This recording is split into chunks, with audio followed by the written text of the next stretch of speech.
28 September जागतिक rabies day, rabies दिवस.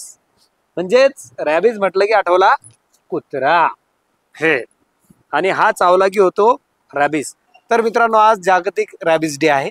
नमस्कार, मी रमेश चव्हाण. आपण पाहत आहात खोज मास्टर न्यूज. खोज मास्टर न्यूज मध्ये आपलं स्वागत. तर आज जागतिक रॅबिज डे, रॅबिज दिनानिमित्त जाणून घेऊया आपण.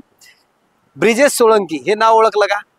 हा, मशहूर कबड्डी प्लेयर, ज्याला रॅबिज झाल्यामुळं आपला जीव गमवावा लागला आणि रॅबिजच्या लढाईत तो जीवनाची लढाई हारला. जर आपण कबड्डी प्लेयर म्हटलं तर एक चांगली सुंदर सुदृढ शरीरयष्टी असलेला व्यक्ती तो सुद्धा रॅबिजची लढाई हरू शकतो.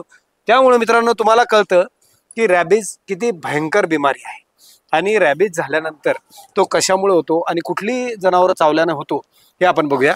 अगोदर कुत्रा, मांजर, डुक्कर, मुंगूस, त्यानंतर गाय, म्हैस, गाढव, कोल्हा, बकरी, अस्वल अशा प्रकारचे जे वॉर्म ब्लडचे प्राणी आहेत ते चावले तर रॅबिज होतं. आणि मग रॅबिज झाल्यानंतर सर्वात मोठी अडचणीची गोष्ट म्हणजे इक्युबेशन पिरियड. रॅबिजचा इक्युबेशन पिरियड हा 6 दिवस ते 6 वर्षापर्यंत असू शकतो. म्हणजे जर एखादा रॅबिज संक्रमित प्राणी आपल्याला चावला तर त्याचा परिणाम हा 6 दिवसापासून तर 6 वर्षापर्यंत आपल्याला भोगावा लागतो. आता याला लस कुठली पाहिजे हे बघूया आपण. पॅसिव्ह इम्युनायझेशन यामध्ये ह्युमन रेबीज इम्युनोग्लोबिन लसचा समावेश होतो. आता पॅसिव्ह इम्युनायझेशन म्हणजे यामध्ये तुम्ही विचार करा, ह्या लसीमध्ये इम्युनायझेशन असतात जे रेबीज विषाणूंना मारून टाकतात, आणि प्रतिकारक क्षमता वाढवतात, ज्यामुळे माणसाचं या आजारापासून संरक्षण होते. दुसरा ऍक्टिव्ह इम्युनायझेशन, यामध्ये सेल कल्चर जे असतात त्या वॅक्सिनचा समावेश होतो. यामध्ये वॅक्सिनद्वारे शरीरात आजाराचे टॉक्सिन किंवा डेड व्हायरस सोडले जातात, ज्याने प्रतिकार शक्ती कार्यान्वित होते आणि रक्तामध्ये त्या आजाराविरुद्ध अँटीबायोटिक्स तयार होते. मित्रांनो, कुत्रा चावला आणि जखम जर मोठी असेल तर ती स्वच्छ खळखळत्या पाण्यामध्ये धुवून घ्यायची आहे. आता ARS चा वापर करावा कुत्रा चावल्यानंतर, आणि त्याला डोस जर घ्यायचा तर 20 U/kg, जास्तीत जास्त 1500 युनिट देऊ शकतो. त्यानंतर नेहमीच्या ARV चा वापर करावा. ARV म्हणजे अँटी रॅबिज वॅक्सिन लसीचे डोस. चावला त्या दिवशी, त्यानंतर 3ऱ्या दिवशी, 7व्या दिवशी, 14व्या दिवशी आणि 28व्या दिवशी.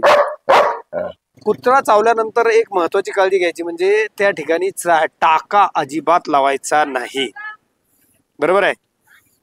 आणि आवश्यकता असेल तरच अगोदर जखम स्वच्छ धुवून ARS चा वापर करावा.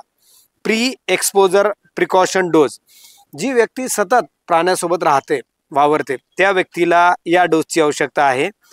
पहिल्या दिवशी, 7व्या दिवशी, 21व्या दिवशी अशा 3 लस घ्यायच्या आहे आपल्याला. दरवर्षी भारतात मित्रांनो 15,000 नागरिक रेबीजला बळी पडतात. त्यामुळे लस घेणे आणि काळजी घेणे हा एक इलाज राहतो. तर अशा प्रकारे आपण पाहिलं की रॅबिज किती भयंकर बिमारी, त्यापासून आपल्याला कसं वाचायचं आणि कसं वागायचं, प्रिकॉशन काय, लस कुठली आणि कुठले जनावर चावल्यानंतर आपल्याला रॅबिज होऊ शकतो हे आपण पाहिलं. अशाच प्रकारच्या विविध माहितीसाठी आम्ही सतत नवीन नवीन सदर आपल्यासाठी घेऊन येत आहोत. तोपर्यंत आमच्या चॅनलला लाईक, सबस्क्राईब आणि शेअर करायला विसरू नका. प्राण्यांना जीव लावा, परंतु सावधानी अवश्य घ्या. प्रत्येक प्राण्यावर जीव लावणं किंवा त्यांना पाळणं हा जरी आपल्याला आवडता छंद असला तरी मित्रांनो काळजी घ्या. आजच्या 28 सप्टेंबरच्या जागतिक रॅबिज दिनानिमित्त काळजी घ्या, एवढंच सांगू शकतो. धन्यवाद.